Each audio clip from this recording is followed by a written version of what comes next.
Any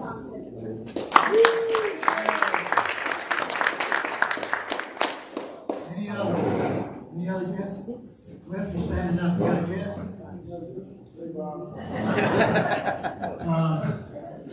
Any visiting Rotarians?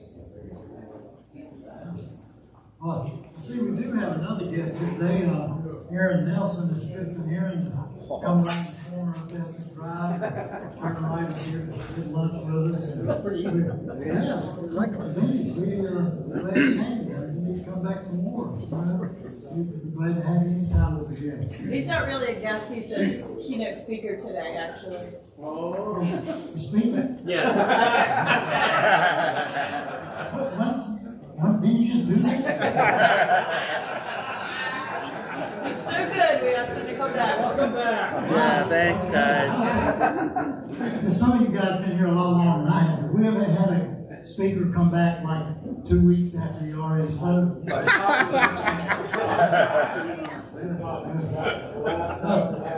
Do over.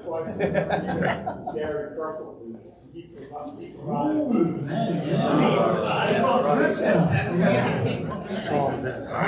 Really, it's great to have Aaron back. You know, I was proud to be on the Chamber's Board of Directors with Aaron, and then I guess they decided that Aaron would be better as an executive director than I would have been, so they hired Aaron as executive director. I think he was about 23 years old, something like that. Wow. Of course, I remember one of his first comments, he said, they hired me as the director of this business organization worldwide.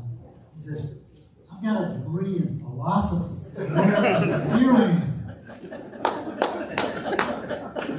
Boy, Aaron has done a wonderful job with the chamber. When we were first involved with it, we were so proud. I think we had maybe 150 members or something like that. That might have been bragging. We may not have had that many. Now over 600 members of the Chamber of Commerce. And what a great job Aaron's doing with that. So be fun to hear him again. I'm not going to introduce somebody else to do that. I think we don't introduce it. I would like for anybody whose birthday is in the month of September to join me, whose birthday is tomorrow. Stand up. Everybody whose birthday is in the month of September, please stand up.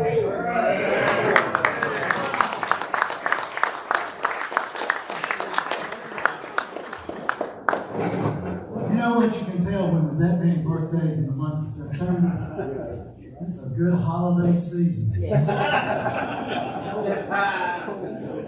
Happy holidays. It is a holiday season if you're Jewish. That's right. I'm going to talk a little bit about my birthday, my actual day of birth, September 21st, 1948. I'll save you the math. That means I'm going to be 76 tomorrow. You don't have to try to figure it out. But and the story is also about my father. And it was one of his favorite stories. Hope I don't get choked up. But some of you knew my father. Robert Spransey knew my father. Julie Tenney, Bill Blackman, Bill White, Mike Maxwell. Anyway, my father was, he loved Carolina. He loved Carolina athletics. I was born on Tuesday, September 21st. Well, that Saturday, Carolina was scheduled to play the University of Texas in Keenan State. Probably one of the biggest football games in the history of Carolina. Texas was like number 1 in the nation. Carolina was number 3. I mean, it was a big deal. My daddy had 2 tickets to that game. Well, I was born in Florence, South Carolina, because that's where my mother was from. She wanted to go home to Mama, Daddy. So, of course, we were down in Florence, South Carolina. Here's my dad. And this is before the days of I-95 and 4-lane roads and all that kind of stuff. So my daddy had these 2 tickets in his pocket, and I know he was proud to have his first child, first son. But I'm sure it was kind of killing him to think, here I am in Florence, South Carolina, and I can't get up to Chapel Hill with that ball game. Well, he was pretty smart. He invited my grandfather to come with him, which thrilled my grandmother to death, I'm sure, to get them out of the house so they could take care of this newborn grandson. So my daddy and my grandfather drove from Florence, South Carolina, up here to Chapel Hill to see that game. And Carolina beat Texas, and then they drove back to Florence. And that was always a special story that my father loved to tell about the weekend after I was born.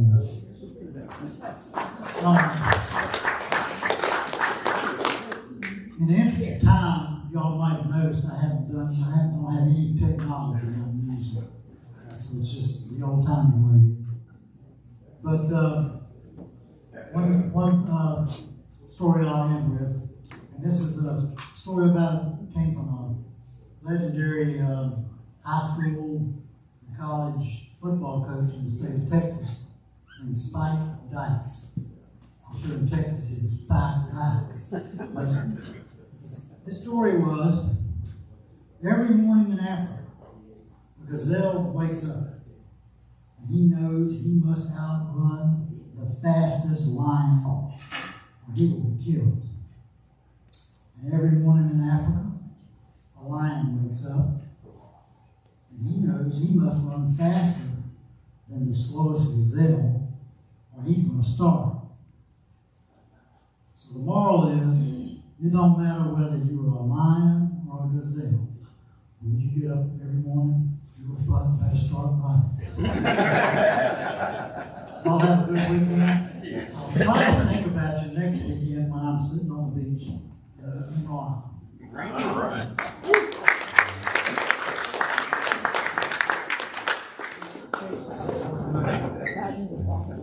Thank you, Bob. We do Zoom, so I expect you with your toes in the water zooming for our meeting. No technology. No technology. I will start the fine basket. I do not have any updates of note. I do want to remind folks that next week, a week from today at 2 o'clock, David Simpson, longtime Rotarian ECR member, his service is at the Church of the Holy Family here in Chapel 2 o'clock. So, so fun to attend that. Yes, Peggy. Yeah, what do you think? How should we do this? Like, who's this? Like, are we all going to get up and go? Does someone be there? Or? Well, I'll leave that to you. I mean, it's not. Who's our speaker next week? We may want to. Okay. We'll alert him that there might be some folks. We start the presentation early? We could start the presentation. That's why we have you at the club. Thank you. Clever. We may start a little early next week. Great. Good idea. Brains on that guy. But anyway, good to see everybody. Like Bob said, have a good weekend, but I'm going to bring Jennifer up to introduce our speaker today. Yes, our speaker who really needs no introduction, Aaron Nelson, who's back. If you were here for the last presentation, you'll know that we just ran out of time. When Aaron does this for the State of the Community Report, I think it's like a 2-hour presentation. So we ran out of time, so he's going to come back, sort of give us some highlights. He's fresh off of the inner-city visit the Chamber did to Ann Arbor. They just got back, maybe Tuesday? So fresh off of that, so he's gonna give us some highlights, and then we're gonna invite you, because last time we didn't have time for Q&A. I'm on the Chamber Board of Directors, and we always have this moment during the Chamber Board meeting that says, what's up with that? So we're gonna invite you to say, what's up with that? Whatever it is that's on your mind or what you're thinking about, you want to ask Aaron, then feel free to do so. A couple of quick things about Q&A is we'll walk around with the microphone. If you can stand up, to ask your question. That's always super helpful to the speaker because it's easier to see whenever you're up here. And then also if you could mute your phones now, that would be great. Every week there's at least one phone that goes off, so just your reminder. And now we'll ask Aaron to come up for part 2. Part 2.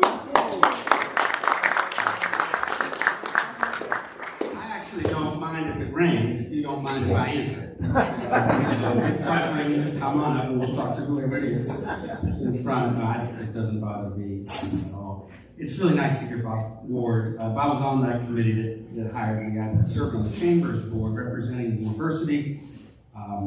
Jonathan Howes then was all of us after me representing the university on the Chamber Board, and it's been an honor for 23 years to do this. We had a board retreat once where we asked board members to tell their funniest story, and Bob Ward told what still is the funniest story I may have heard ever. I repeat it often. I don't tell people it's you, Bob, so now I can't say it because folks know. But ask him sometime the Keenan, I'm y'all, the story of the bathroom in Keenan Stadium and nearly dying, etc., etc. It's just imagine.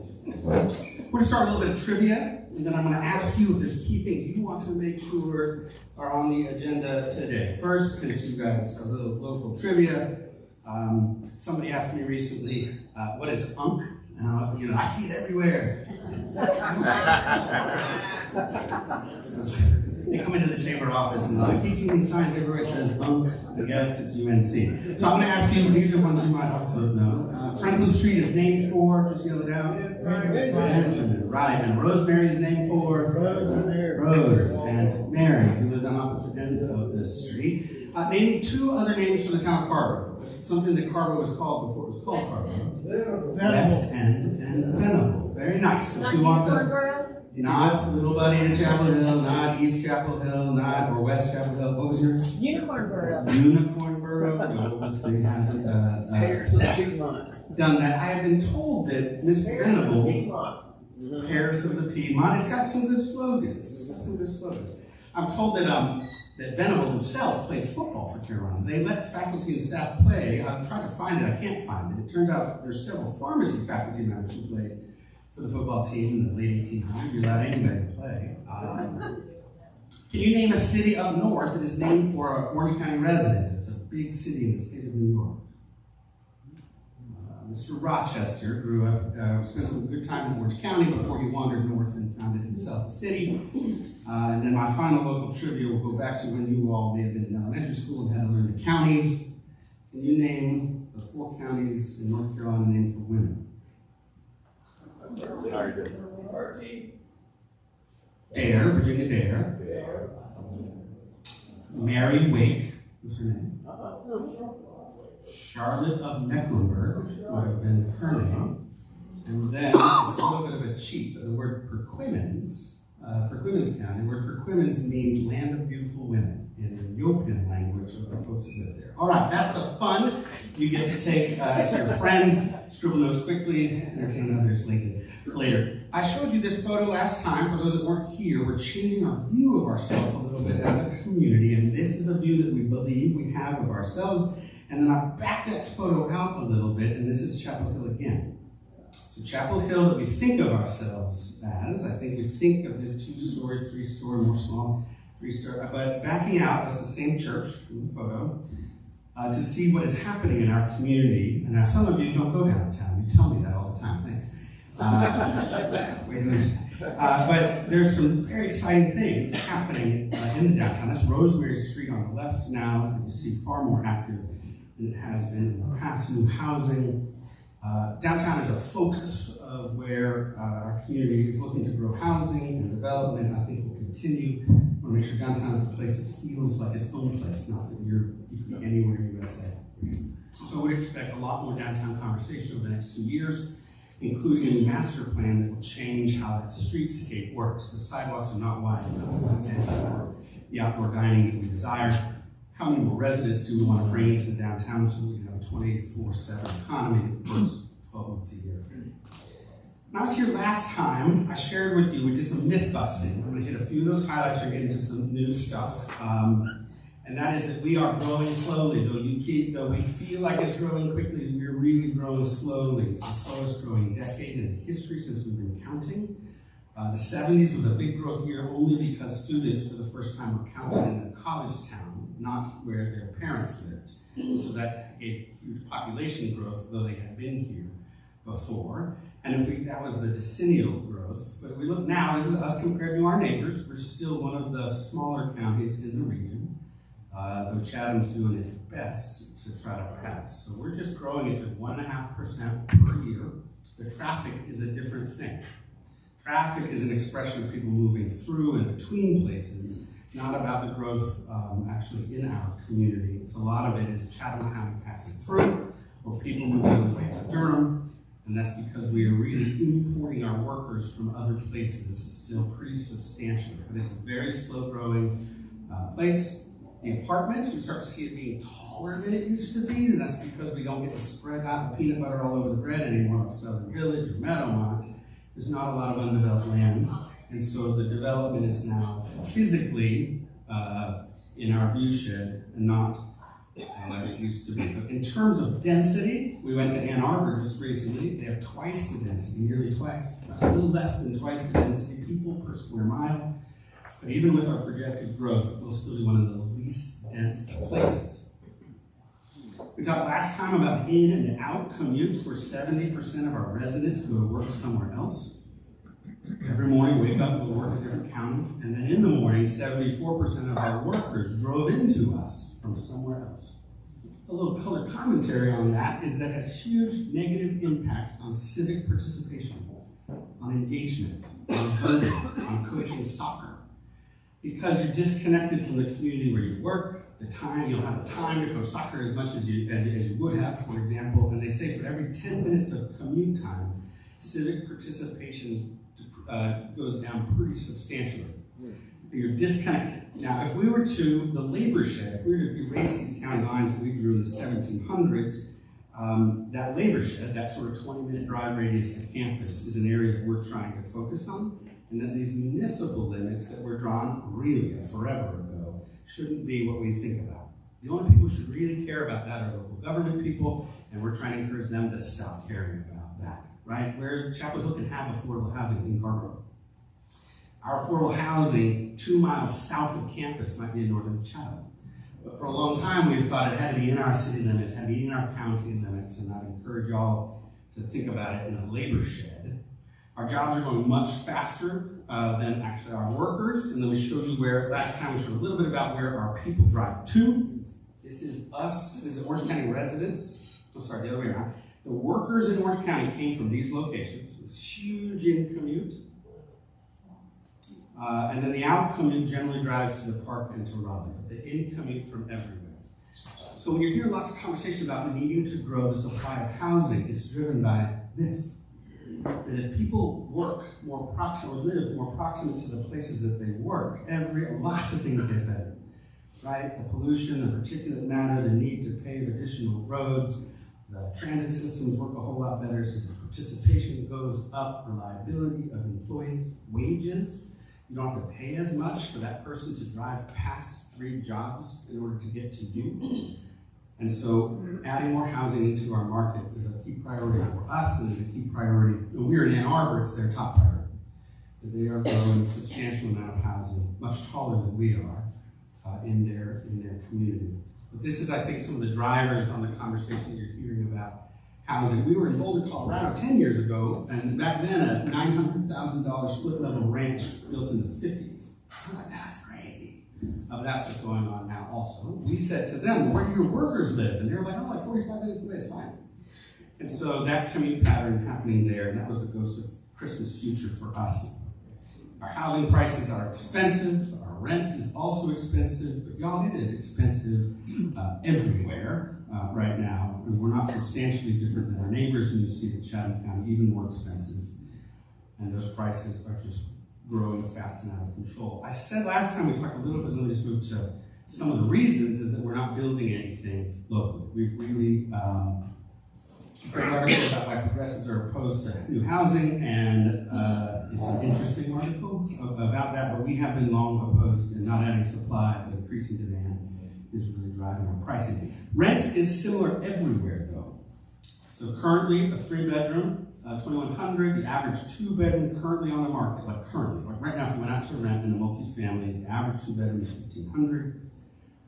But when we compare that with our friends in Durham and our friends in Chatham, all those lines line up. It's similar everywhere. It's similar everywhere. So the story of we're more expensive than anywhere else is just not true anymore. A lot of this is driven by the cost of new product that is getting built. A lot of that is driven by the cost of new product. When I am anxious about what's our competitive advantage or why would you want to live in Chapel Hill and how do we make our community great over a long period, what I worry is that Chatham will do to us what we did to Durham forever, right? All the Duke faculty and staff lived here but drove to Durham. They got paid there, but they spent their money here, and that our folks now living outside of the market, driving in, are some of the patterns we've seen in other communities that haven't built sufficient housing. Two things that we are focused big on, I'm just going to hit the high number on this, and that is third grade reading. Our goal as an organization is that we want 70% of all children in our school district reading on grade level. This is the most important thing. The research says in order to have long-term success, we're at 67%. I'm not sharing it with you today, I shared it last time, but when you disaggregate for race or poverty, only 30% of our poor children are reading on grade level. So 67% of our children in the richest school district, with the most amount of resources, with special district tax, with the children of double PhDs, is still the case that only 67 reading on grade level. And then again, if I take a look at black children, Hispanic, or we look in poverty, it's below 35% reading on grade level, and that's unacceptable, and it will be a community challenge that we all need to be focused on. The second goal of the chamber, one is third grade reading. The other one is going to be that we want everybody graduating from our school system to be eligible to go to a UNC system school. You have to be eligible. We are better than the rest in our school district. When you take a look at SAT scores, there's us and our neighbors. It's not unexpected, right? But you got to get a 19 on the ACT, and every child takes the ACT now. You got to get a 19 in order to go to a UNC system school, even the open enrollment ones. And only 75% of our children they graduated, but they were ineligible to attend a UNC system school. And again, if you disaggregate by race and poverty, amongst black children, it was like 26%, 30%. Amongst poor children, the numbers are similar. Hispanic, slightly higher. They're graduating from high school ineligible to participate. So I'm going to show you that by poverty and not poverty. This is not economically disadvantaged children, 86% eligible, and only 34% in this school district eligible to attend a UNC system school, though they graduated. So our graduation rates are going up. Our community college is excellent. There are other opportunities. College isn't, I'm not saying everybody's got to go there, but we should demand of our education system that they're qualified to go there. So a focus, our goal is that 80% of everybody. All right. We talked a little bit last time about school is declining. There's 1,000 fewer children in our school district than before the pandemic, and that's leading to some challenges that I hope you'll ask me some questions about.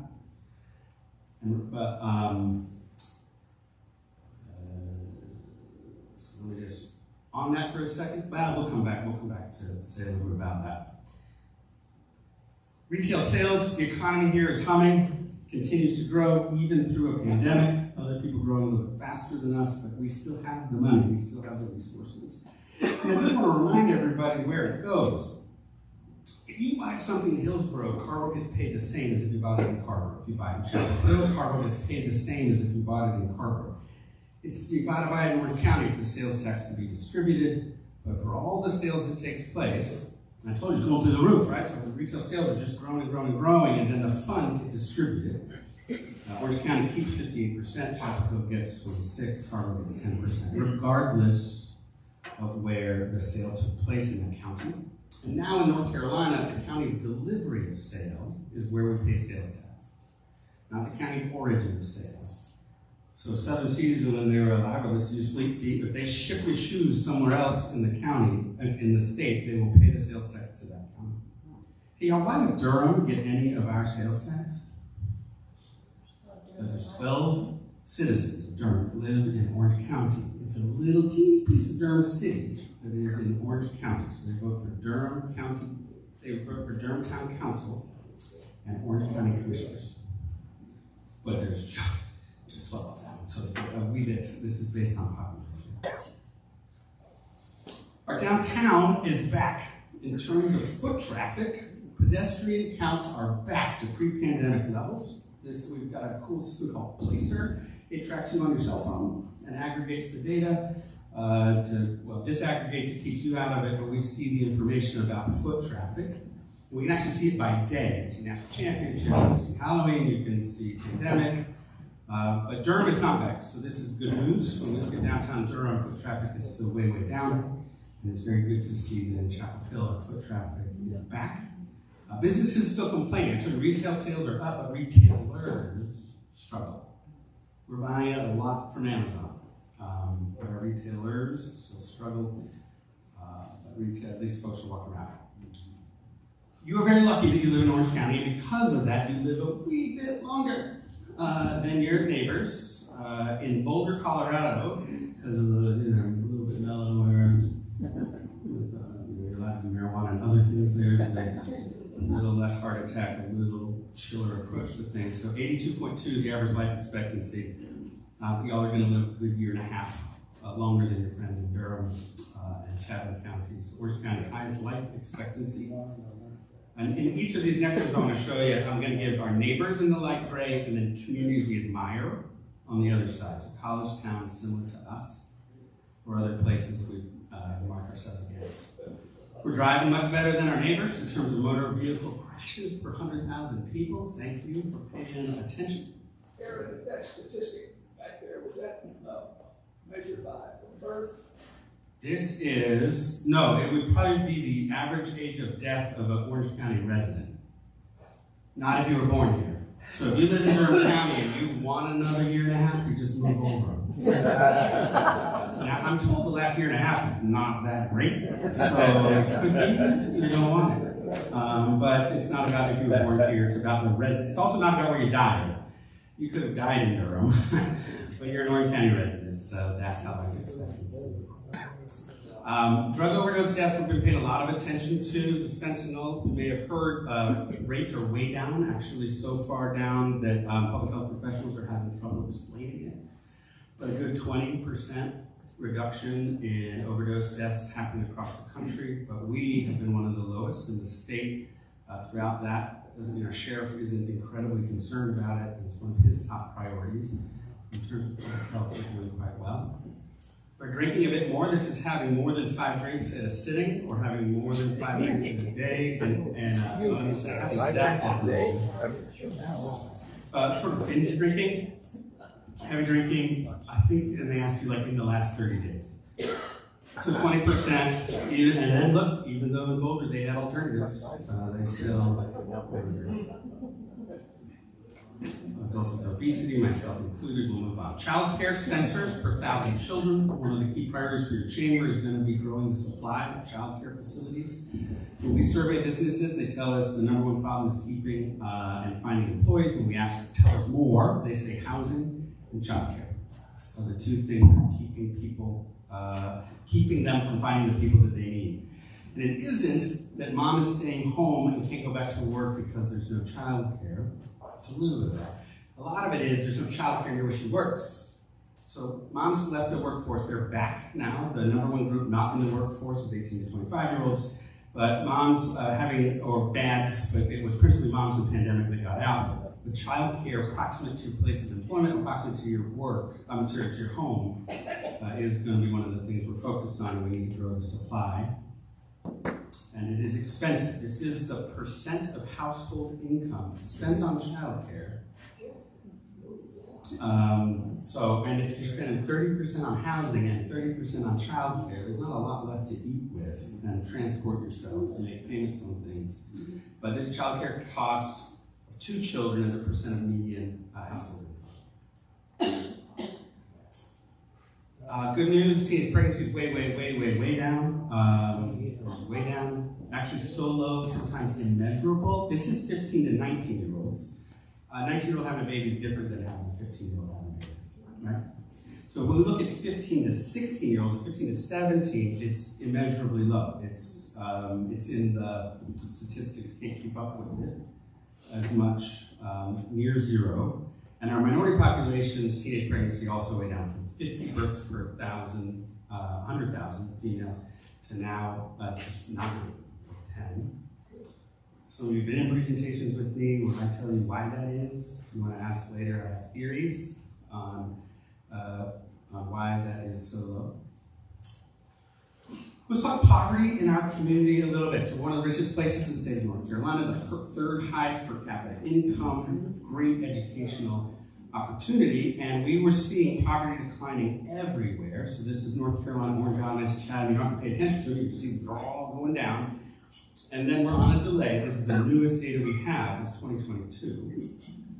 And this 2022 data now has us picking, you see that bounce back up, and I expect that 2023 will show some of that also. So we're not back to not back to 2015 levels, but we were seeing as we were coming out of the pandemic, poverty going up. Now, this one, I said poverty. This one specifically is food insecurity. This is the percent of people waking up uncertain where all their meals are going to come from during the day. So it's uncertain that they have enough access. I think the survey question is their confidence level in availability of food for the day. So we're seeing that grow. So the actual number, almost 18,000 people in Orange County are food insecure. Statistics, I think, mask humans. And so here's the actual humans waking up uncertain. When we take a look at poverty rates, sometimes they're skewed by college students, right? Census Bureau, knock, how much money? Well, I made like $3,000 last year in the summer, poverty. So there are ways to disaggregate that. This would include the student poverty.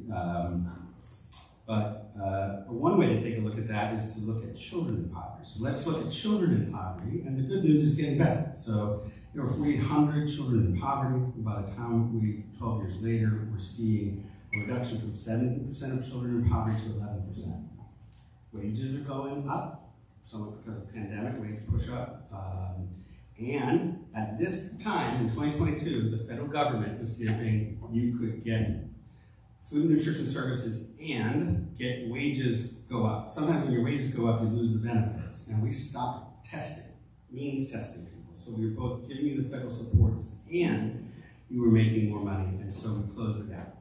We stopped that. So you're gonna see it go back, and we'll see more and more people experiencing poverty now that the federal supports that were put in place in the pandemic have been released. But when we do look at ourselves against our neighbors in 2022, we're very happy to have one of the lowest children in poverty, but still Wake County is further behind. So that number has been declining over time. This is Orange and Chatham on a pretty steady downward.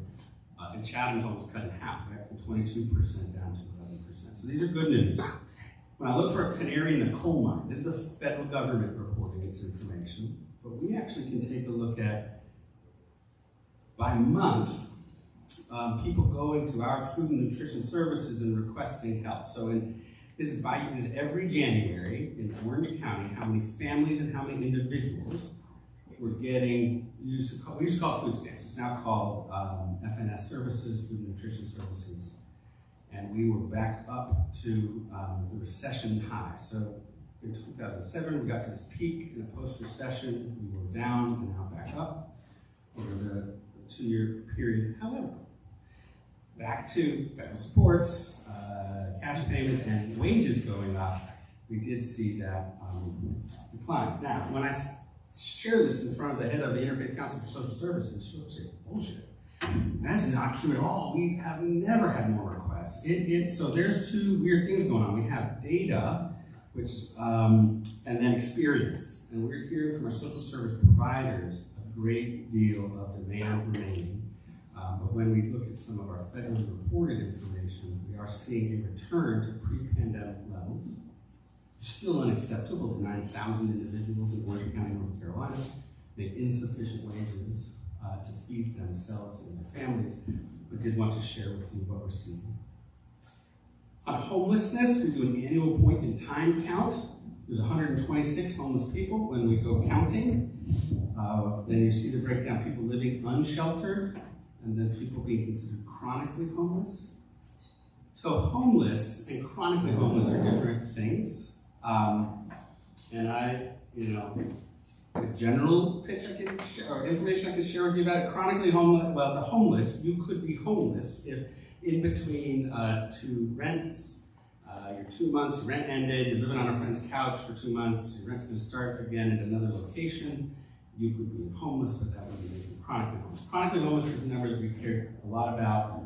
Our veterans homelessness, way down. The services that have been focused on veterans to get them out of homelessness are being very successful, and we are seeing reductions. We've also got a good system catching our homeless, and this is sort of interventions by month. We have a thing called an assessment. This is when somebody is in homelessness or at risk of experiencing homelessness. So, right, you don't have enough money to pay your rent, you think you're going to get kicked out of your housing, and this is the county having a conversation with you to help see if we can avoid your imminent homelessness. And you can see just many more conversations and engagements happening.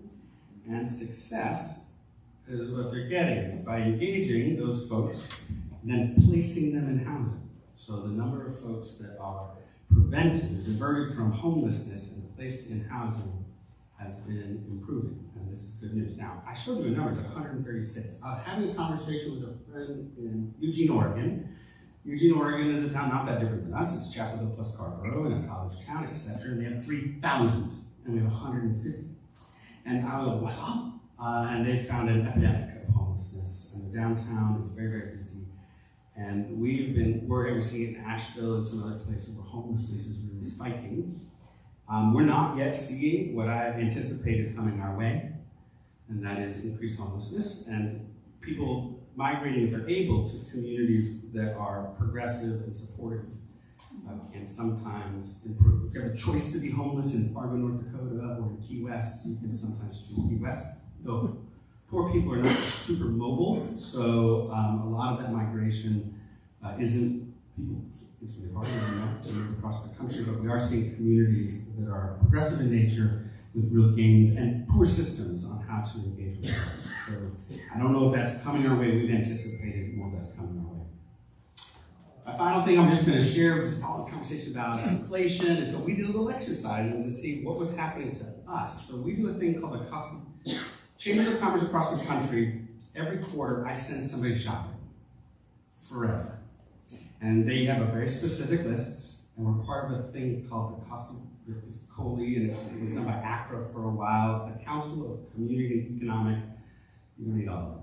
But all across the country, actual shopping takes place. We're told exactly what to look for, right? What is a gallon of Tide, but not the special smelly kind? Or what is a pound of bacon, this brand? Or what does an hour yoga class cost? Or what does it cost to get teeth cleaned? And we've been asking. So we took a look to see how local prices have been changing from 2013 to 2022. And I just took some basic goods. So milk is cheaper, I don't know how. And Parmesan cheese. But bread, more than 120. Peaches are down, so if you are looking for a thing, it's sort of hard for me to imagine and apply this. So we looked at breakfast items. We're like, has cost of breakfast, if you were to make breakfast for yourself locally? And so here's us attempting to make a meal. This is you buying milk and eggs and cereal, sugar and coffee. It cost me $11.79. Inflation, and then we just recently in our community have ticked up above inflation. And we'll report this annually to see whether something different is happening here. The national data is the national data, but we're trying to take a look to see what's happening locally. So he has some instructions. Questions? Yes. What can I, so we want to share a little more, this time more into social services, less into the economy. What does this raise in your mind with 15 minutes to share? Yeah. Yes, sir. I need to get up. I have a question, please stand. Please stand up. So, real quick, so you spoke about Jeff, the schools, and how it's all seems to be tied to going to college.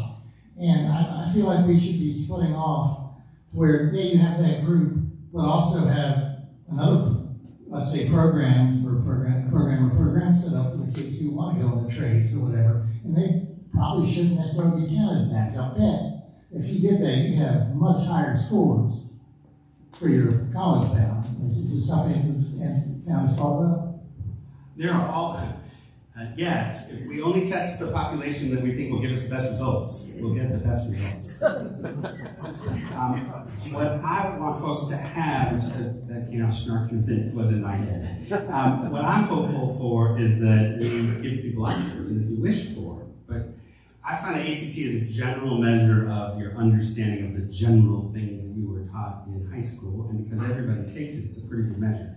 What I'm scanning for right now is, you're right, we're seeing the highest percentage of children say that they do something other than go to college. It's the highest it has ever been in our school district, and some of them are taking a gap year, which skews our stuff, because ultimately they're going to college. But the question is, you're doing something other than college next year, and it is much higher than anticipated. And when I show you, I think it's surprising. We thought it was 5%, right, of our school kids. It's like 30% when they're graduating from Chapel Hill, Carrboro City schools, saying they want to do something other than go to college. There you go. That was wonderful, Aaron. Thank you very much. 11% poverty rate is still totally unacceptable, and food insecurity in this very rich community is still unacceptable. I don't know if you can speak to this, but are our school systems thinking of offering children breakfast? If there's one thing that can inhibit children learning, it's food insecurity. Yes, and our systems are robust and changing. In the pandemic, so we have free and reduced lunch, up to 200% of poverty, and we also have free breakfast programs. And we've made policy shifts. One policy shift was in the pandemic, everybody ate for free. We didn't make you fill out the forms. It was free. All across Chapel Carrboro City schools, everybody ate for free, and that helped. We're back now to asking the question, but we've stopped segregating the students. It used to be the bus would arrive and the poor kids go to the cafeteria and have bread, and the kids who didn't went to spend time with their teacher in advance of class, while poor children huddled in the cafeteria. Now we send everybody to class with breakfast, and that's helped a lot. But schools are providing, and there's programs like Porch and Table, making sure that weekends aren't tough. Summer is really hard for children with low resources. But schools are, I think, working hard. I think I heard that you're a philosopher. Yeah.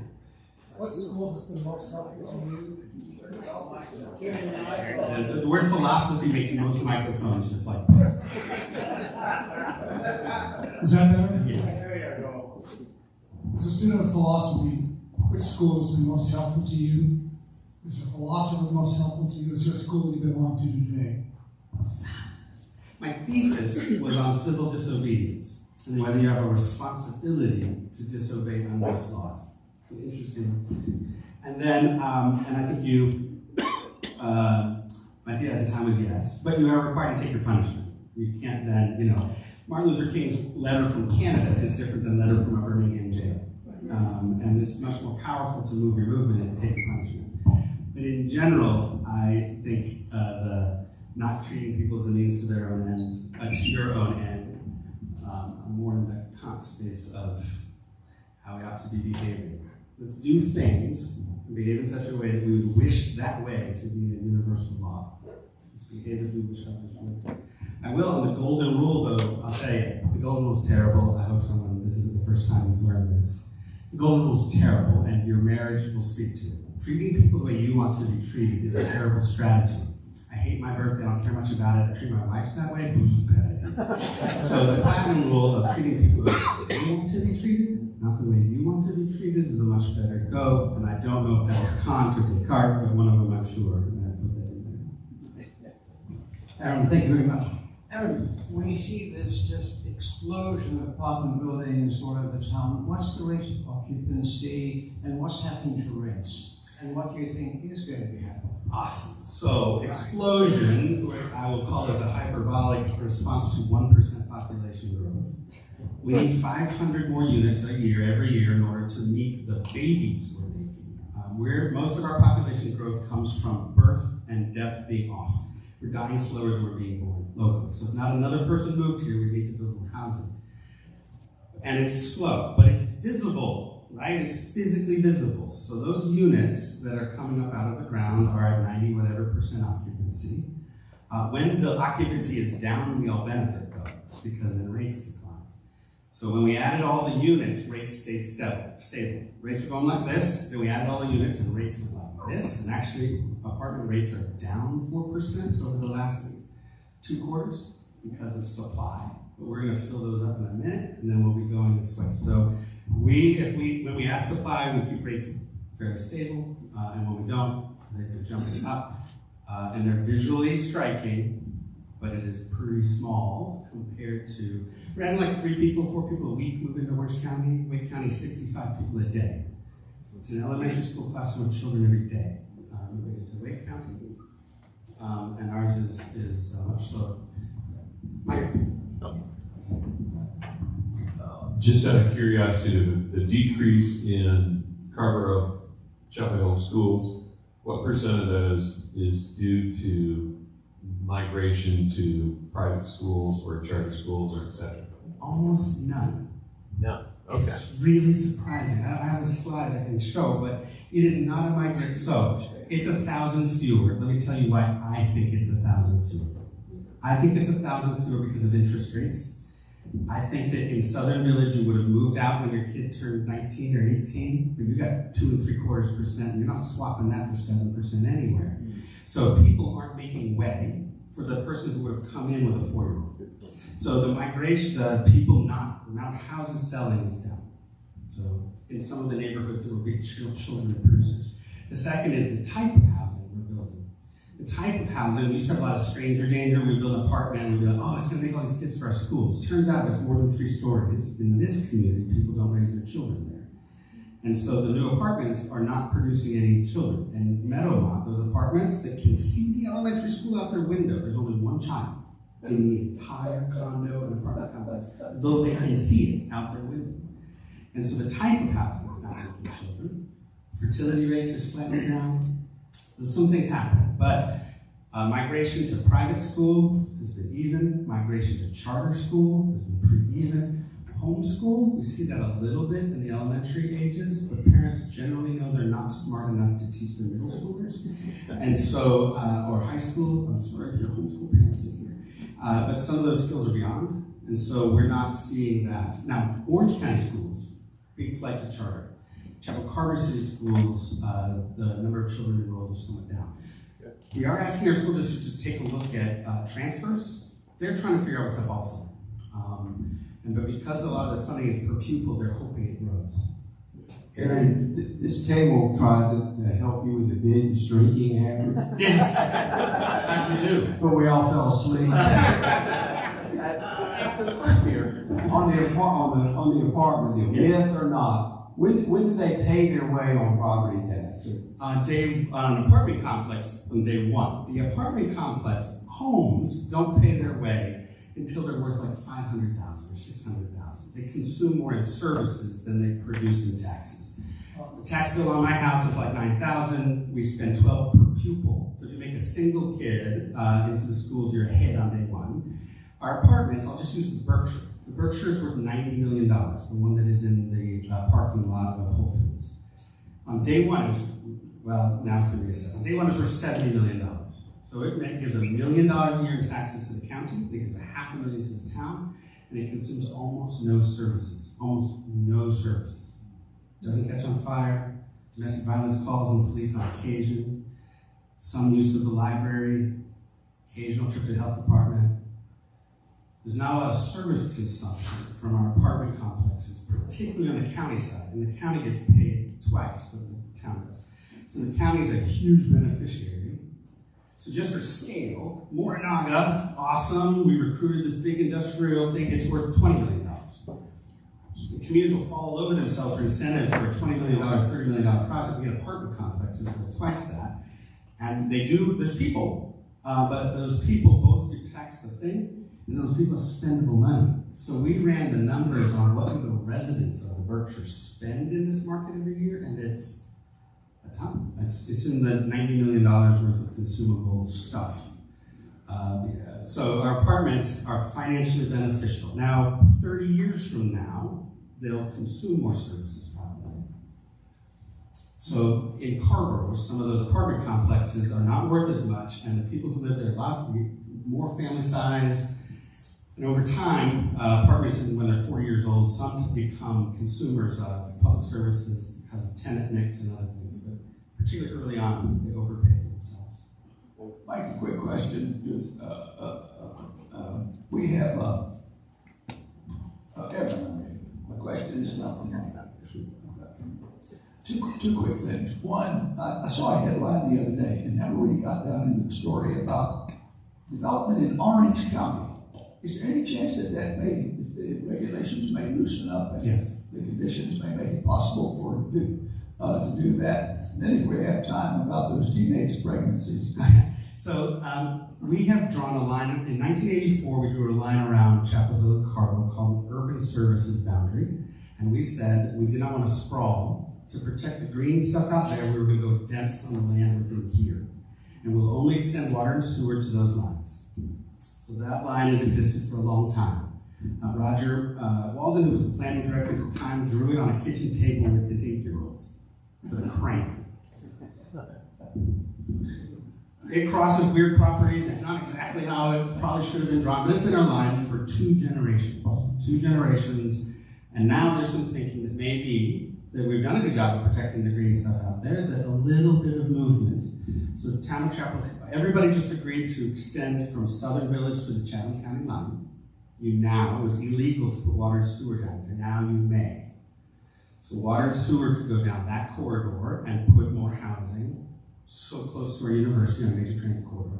And then Orange County is looking at a few places where maybe it's okay for us to do a little bit more growth and development. But in general, growth can't happen unless there's water and sewer. And without extending it, it means that that is the line. That's why it's over the river and through the woods to Grandma's house when you go to Hillsborough, right? That's why they're not connected. It's this space that was designed to be low density. But I do think folks are open to the conversation, particularly outside the watershed. There's a bunch of this land that drains Chapel Hill or Orange County. Who is driving? All of them. It's an agreement that takes Chapel Hill, Carrboro, Hillsborough, Orange County, and Owasso must all vote to change it. And they all just voted to change it. Or they could choose to leave it. They could leave. One could vote to get out. Mebane is not party to it. I do think there will be changes. Teenage pregnancy. They don't touch each other, they text each other. So part of teenage pregnancy declining is doing this and not, they don't realize how nice they smell and how soft they are. And so when we text with each other, there's been less physical interaction. That's one. 2, there's a show called 16 and Pregnant, and it made it look like shit. So that diminished. And then the third is what my daughter tells me, and she says, Dad, we're all in same-sex relationships anyway, and that has had a declining impact on teen pregnancy. I mean, she'll say to me, she'll be like, well, at least I'm not going to get pregnant. And so, that's what goes on. So those are my theories of the public health shift in our community on teen pregnancy. Okay. I have one more question, which is going to be about housing, of course, but I think it'll connect some of the dots between cost of living, housing, childcare, food insecurity.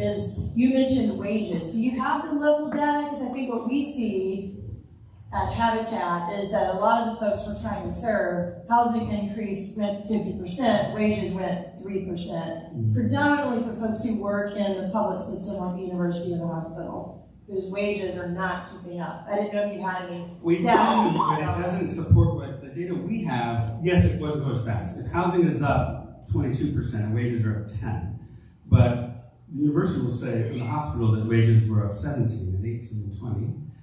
But it could be that means that people in Alamance County are making more money because that's where their workers are. Many Orange County residents, it's that wages didn't go up in Durham or wages didn't go up in Wake County. They live here. Well, the amount of people that live and work here is a very small percentage. So if the university would have layoffs, unemployment goes up in Alamance, makes sense. If we have layoffs in the park, our unemployment goes up. So I'd be curious on where their wages are being paid. But locally, wages have been up, but I will go take a peek at median wage, and we might pick like 7 interesting local jobs that might be in the lower, and see how they've progressed over a 5-year period. and then compare that with average rent, and to see whether the gap's getting smaller or worse. Like housekeeping staff at the university Housekeeping staff. no longer qualify for Habitat homes Because they make too much money. because they don't make enough money and They our don't homes make have gotten enough too money. expensive or they can't afford them. Okay, that is a really interesting, also yes. So yes, we'll see if we can pull some of that data to share, that the delta between the wage you need to make in order to afford the average home, or even a Habitat home, and the wages you're being paid, is that going this way or going this way? Yeah. And I think you're right, that it is spreading. That's a good point.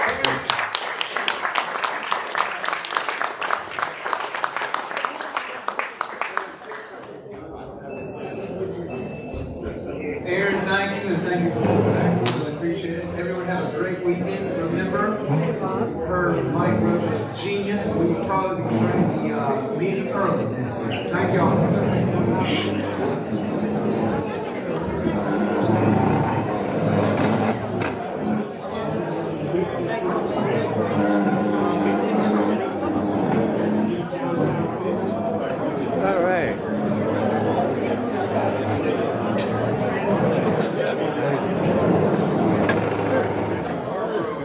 So far, so good.